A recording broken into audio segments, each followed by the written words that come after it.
கடுகு சின்ன சீரகம் பொரியுது. இது கரெக்ட் வர செய்கிறது தான் வெங்காயம் உள்ளி சீரகம் சின்ன சீரகம் எல்லாம் போட்டு வதக்குறேன். பச்சை மிளகாய் எல்லாம் போட்டு கடலைப்பருப்பும் போடுறேன். நல்லா இருக்கும். கடலைப்பருப்பு வரையிறது தான் சேர்க்கிறது நல்லது.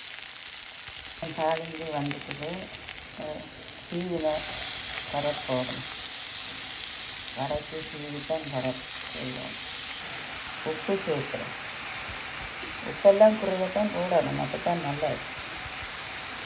மஞ்சள் போடுறேன், மிளகுத்தூள் போடுறேன். இந்த கரட் கொஞ்சம் இனிக்கும் தானே, கொஞ்சம் புரட்டாக இருக்கும்.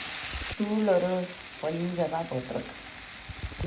செய்து முடிஞ்சு நல்ல கலராகவும் இருக்குது.